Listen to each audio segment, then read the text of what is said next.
राज्यात पेपरफुटीचं सत्र कायम असताना नीट आणि टीईटी नंतर आता नर्सिंगचा पेपर फुटल्याचा धक्कादायक प्रकार परभणीत समोर आलाय।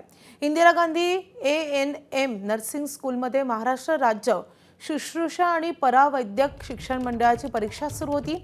यावेळी 20 ऑगस्टला JNMच्या प्रथम वर्षाचा पेपर सुरू झाल्यानंतर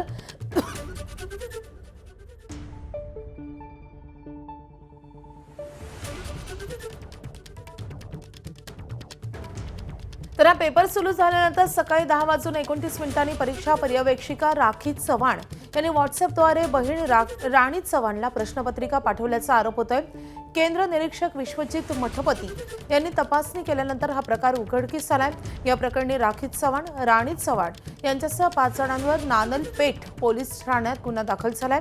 4 जणांना न्यायालयाने जामीन दिला असून दिलीप बोरकर यांना आज न्यायालयात हजर केले जाईल। प्रश्नपत्रिकेचे फोटो पुढे किती जणांपर्यंत पोहोचले आणि किती वेळात व्हायरल झाले याचा तपास सध्या पोलीस करत आहेत।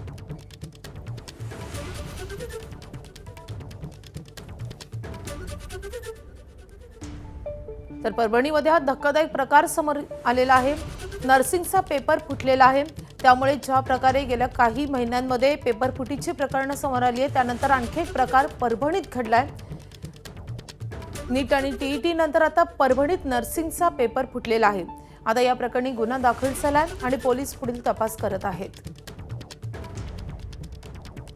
तर परीक्षा पर्यवेक्षिकेनं बहिणीसाठी पेपर फोडल्याचा आरोप होतोय। या प्रकरणी आता परीक्षा पर्यवेक्षिकेसह इतर जणांवर गुन्हा दाखल झालाय। 4 जणांना न्यायालयाने आता जामीन मंजूर केलेला आहे। तर दिलीप बोरकर या व्यक्तीला आज न्यायालयात हजर केले जाणार आहे। प्रश्नपत्रिकेचे हे फोटो किती जणांपर्यंत पोहोचले आणि किती वेळात व्हायरल झाले आणि पेपर फुटीमध्ये आणखी कुणाचा सहभाग आहे का याचा तपास सध्या परभणी पोलीस करतात।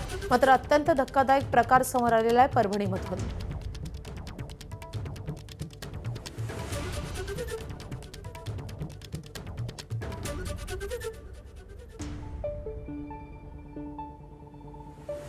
तर नर्सिंगचा पेपर सुरू झाल्यानंतर काही वेळातच पर्यवेक्षिका राखी चव्हाण यांनी हा पेपर फोडलेला आहे। पंकज क्षीरसागर आपले प्रतिनिधी आपल्या सोबत आहेत। पंकज, हा पेपर नेमका कसा फुटलेला आहे आणि या प्रकरणी आतापर्यंत काय कारवाई झाली आहे? राज्यामध्ये सातत्याने पेपर फुटीचे प्रकरण जे आहे ते सुरू आहेत आणि 20 तारखेला हा नर्सिंगचा पेपर होता प्रथम वर्षाचा, ज्यामध्ये पर्यवेक्षिका होत्या राखी चव्हाण। या पर्यवेक्षिका यांनी आपल्या बहीण राणी चव्हाण म्हणून तिच्यासाठी हा पेपर फोडलाय आणि परीक्षा केंद्रामध्ये मोबाईल ठेवता येत नाही। मात्र जेव्हा जे पेपर देण्याच्या वेळेमध्ये तेवढ्या गडबडीमध्ये त्यांनी तो मोबाईल स्वतःजवळ ठेवला आणि त्यानंतर त्या मोबाईलमध्ये त्या पेपरचे फोटो काढून राणी चव्हाण जी त्यांची बहीण आहे त्यांच्यासाठी दुसऱ्या बाहेरच्या एका व्यक्तीला पाठवला। त्यांनी ते पेपर बघून त्याचे काही उत्तर तयार केले। ते उत्तर एका तिराईत माणसाजवळ त्या राणी चव्हाण यांना पाठवले आणि हे सगळं जे काही रॅकेट आहे हे पोलिसांनी उघडकीस आणलेलं आहे। पोलिसांना याची जेव्हा माहिती मिळाली, त्यांनी या पर्यवेक्षिका राखी चव्हाण यांचा मोबाईल जप्त केला आणि त्यातून हे सगळं सत्य जे आहे ते समोर आलेलं आहे।